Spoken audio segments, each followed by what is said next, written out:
On the worst days in the market, when red numbers bleed across every screen and headlines scream collapse, someone is quietly having the best day of their year. Not panicking, not refreshing their brokerage app every 5 seconds, not texting friends, "Should I sell?" They're buying. Or worse, they're getting paid because you're selling. That's the uncomfortable truth about market crashes. They don't destroy money evenly, they transfer it, and the direction of that transfer is not random. If you've ever watched your portfolio drop 20% in a week and felt powerless, this matters, because crashes are not just emotional events, they're mechanical events, structured, predictable, designed around incentives. And once you see the mechanism, it's hard to unsee it. Let's start with a simple picture. Imagine the stock market as a giant auction house. Prices move because buyers and sellers meet. When fear spreads, more people want to sell than buy, so prices fall. That part is obvious. What's less obvious is who has the cash ready when everyone else is desperate.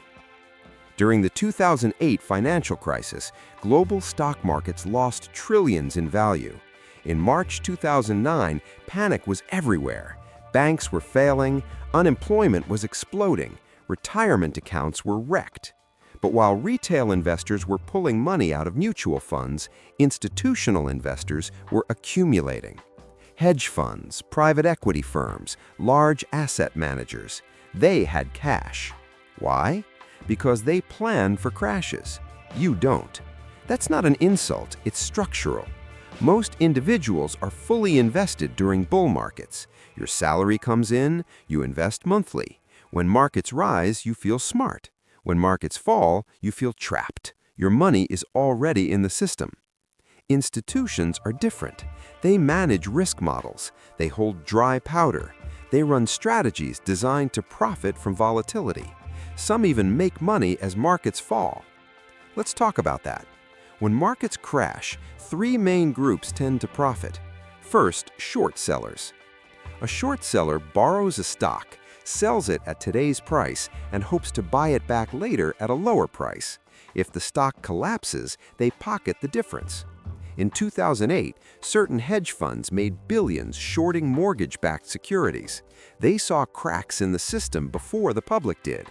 They weren't cheering for economic pain, but they were positioned for it.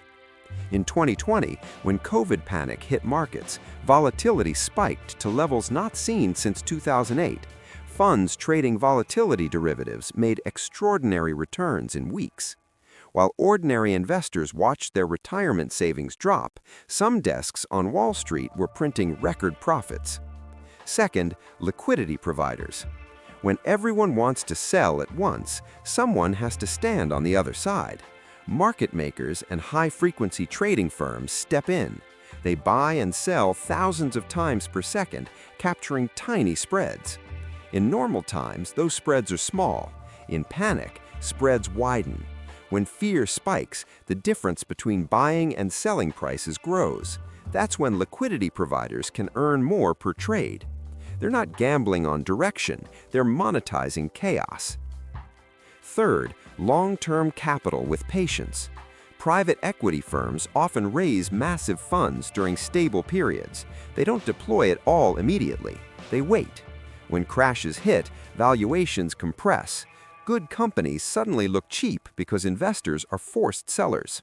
In 2009, firms that bought distressed assets, real estate, corporate debt, entire companies, often doubled or tripled their money in the recovery.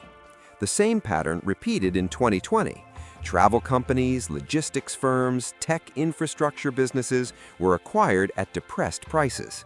Within 18 months, valuations soared. Now here's the uncomfortable part. Most retail investors sell near the bottom. Not because they're irrational, because they're human. When markets fall 30%, fear doesn't feel theoretical. It feels personal. It feels like lost years of savings. It feels like risk you didn't sign up for. And sometimes you don't have a choice. Maybe you lose your job during a recession. Maybe you need liquidity. Maybe margin calls force liquidation. That's the hidden math of crashes.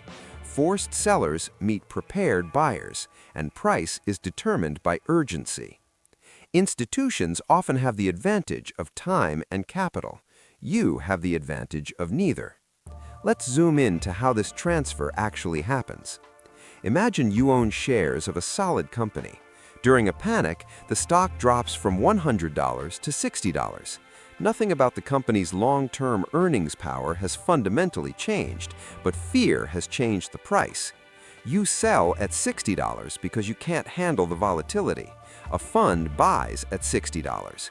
2 years later, the stock is back at $120. You locked in a 40% loss. They captured a 100% gain from the bottom. Multiply that by millions of transactions across the globe.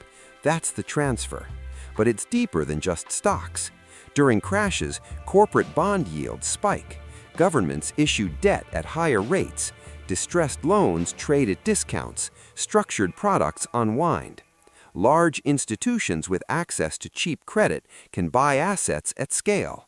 And here's another twist: central banks. When markets crash hard enough, central banks step in. They cut interest rates, they inject liquidity, they sometimes buy bonds directly. This stabilizes the system, but it also props up asset prices. Who